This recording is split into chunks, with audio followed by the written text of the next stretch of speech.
Thank you very much, and good morning, everybody. And I'm really glad Lloyd gave all of that data to you because he knows it way better than I do. And some really good lead-ins there too for some other SIT. So you've seen Hort Innovation blabbing around the place all week, popping up here as sponsors and coming up as funders. So I thought before we launch into the SITplus overview, I might give you a bit of an idea of what we actually do, aside skipping through disclosures really quickly. So in Australia, we have our regular funding mechanisms. Universities can apply for grants, governments also give out grants and different monies. But we also have rural research and development corporations that are responsible for handing out industry money for industry-focused research and development. And we have 15 of these rural research and development corporations spread across Australian agriculture. And they can arise when an industry gets large enough, they can choose to institute a levy. So they pay some sort of measure of production value into a levy pool, which then comes over to us to manage for them.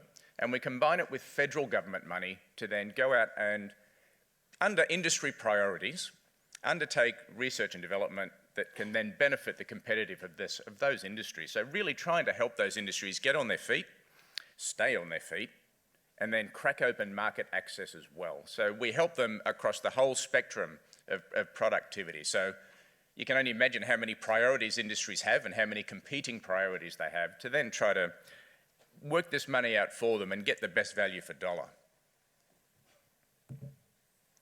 So Hort Innovation looks after Australian horticulture.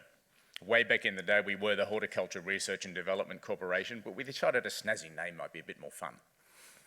So we look after about 37 industries, covering all of Australian horticulture, including nursery and turf. So you've seen these figures all week, $15 billion worth of production, around about $6.5 billion of that is potentially fruit fly affected, of course. And last year, we invested 100 million Australian dollars in research and development for those industries across the board. To give you an idea of our funding model, and this is really leading into our SITplus and how we were actually able to make this huge flagship program possible, we have our traditional levy investment. You can see that up there on the pyramid on the left. When industry have a priority, it's usually a problem right now. They want a solution tomorrow to fix a problem that's here right now. So usually these levy industry projects, we're often looking at 1 to 3 years. So 2 to 3 is quite common. Find the problem and then try and come up with a solution or at least move that along.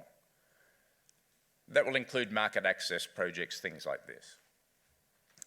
At Hort Innovation, we have another funding stream called Hort Frontiers, and we can take external co-investment, so universities, state governments, private companies, overseas institutions, and we can bring that into Hort Innovation and match that with federal money as well.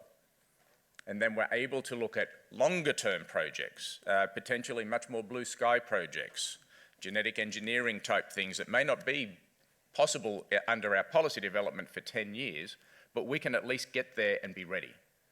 And the SITplus consortium and program really fits perfectly into this Hort Frontiers area. It needed a really large amount of money, and industry levies simply didn't have enough to be able to catch up to where we needed to be in SIT, and was able to really take that a lot further by investing through that Hort Frontiers mechanism. So let's go into the SITplus consortium now. We've had enough of this boring money business. Even though it's really important, we obviously all need it.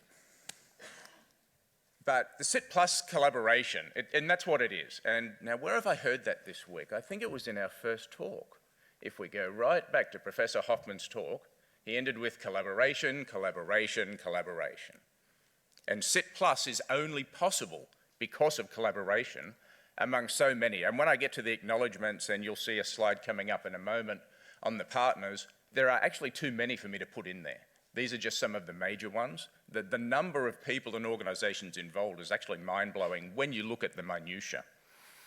But we've invested about $60 million, probably more in all reality, and that's not counting the in-kind by a lot of our state governments, from across a whole range of institutions into making SIT in Australia for Queensland fruit fly go from being quite primitive to really world-leading and world-class.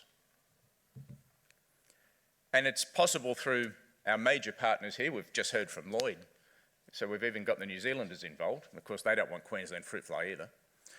But Macquarie University has been a real driver behind this, so it's actually quite fitting that we're here today speaking about this. Phil here has been really strong in driving this. But all of our state governments have been heavily involved, Western Sydney University, all sorts. You'll see those again at the end. Just keep an eye on the time. So we do have a factory. We've got that set up in Port Augusta. I'm glad Lloyd showed you a larger map because I've given you the postage stamp there. But to give you an idea, Port Augusta in that little red circle there, it's in the middle of a desert really. It's surrounded by a whole bunch of nothing, which makes it a perfect place for a quarantine facility, I've got to tell you. But that's about a 17-hour drive from Sydney. And where Lloyd was showing you where we're doing those releases is about 1,000 to 1,200 kilometres. So it's quite away from the factory. But this produces about 25 million flies a week and is being heavily used by South Australia at the moment to knock out a fruit fly incursion across their own areas. If we look at the core research, and I certainly can't possibly do this justice, the amount of work that has gone into getting our SIT up and running into this world-leading area is amazing. All of these things on the board, and many, many more that are the detail, devil's always in the detail. So much work on the diet, on getting those flies to a high quality, getting them to live so long. You saw that on Lloyd's slides. They're living a lot longer than what they were initially, so the quality is much higher. Huge amounts of work have gone into this program, just in the basic research. So we've taken something that was primitive, just doing basic research has really gone quite well. And as I said, I can't possibly do that detail, but what are we up to, Phil? About 120 papers? Around about 120 scientific papers just out of this program to get this out into the public sphere. So again, collaboration. We're giving that back to everyone else so that you can take that information for your own programs. If I pull out a couple of the more advanced things that we've been doing, the genetic sexing strain is getting there. They're doing the quality control right now at Macquarie University on this. So we saw this earlier in the week with some of the other flies. We've managed to get a grayscale female pupil colour. So you can see there it's not a uniform colour, but it's quite distinct from the brown. So we're now working out how we can get that to be scaled up, automated sorting and whatnot, to really reduce the cost so that we can just release males. As Lloyd mentioned, we've been releasing the bisect strains. It'd be great to just release the males. Coming along really, really nicely there. And a lot of this was with collaboration with European counterparts. So again, international collaboration is highly important. Advances in our temperature-sensitive lethal lines. Getting there, again, the medfly candidate gene may be not optimal because apparently the Q-fly genome is completely different. But there is another candidate gene which is very close to that white pupil one, which may already have gone across in some of the translocations. There's a lot of work going on in that space right now. This particular fly would still be considered genetically modified in Australia, so under current policy settings would be challenging. But if we can get it there and get it working, we can reverse engineer it and work out a way to make that a non-GM. And then viruses, a lot of work going on in that with Western Sydney Uni in particular. Quite really interesting work. Some maternally inherited viruses have been picked up. And then how do we integrate that with possible SIT or beneficial work, or what is the effect on SIT lines, because there's viruses in them as well. I'll keep skipping through because we'll definitely run out of time. It's such a big program, I couldn't possibly do it in 15 minutes, but we'll give it a go. So the pilot release program, I won't spend too much time on this because you've just heard about the data from Lloyd, which has been really, really good. So we've got our factory in Port Augusta, we pack up the flies, send them over, rear them out. using the techniques we saw earlier in our earlier talk, have it close to your airport where you're rearing it out so you can get them out there. And that's exactly what this was about. And then releasing those into the field nearby. Again, I was glad Lloyd showed you a larger map because you got the postage stamp version there as well. Now, I'm just showing you the basic data plot here of the flies that were caught in Mooroopna and Cobram, but it's a slide that I really like to show because we can see a bit of a flat line there in Cobram compared to the control site of Mooroopna nearby.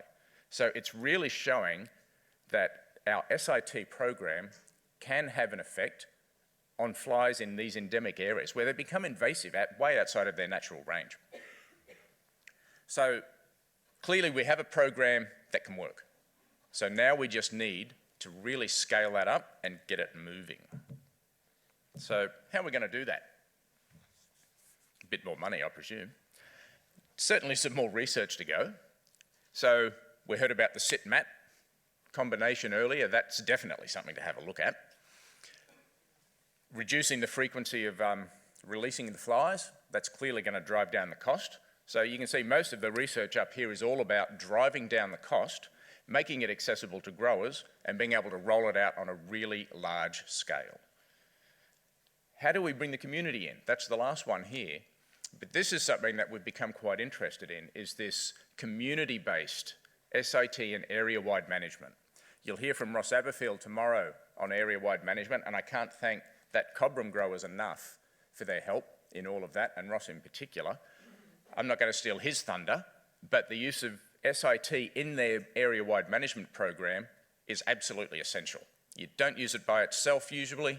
It's not the silver bullet, but it's a hell of a good tool when in combination with some of these other techniques.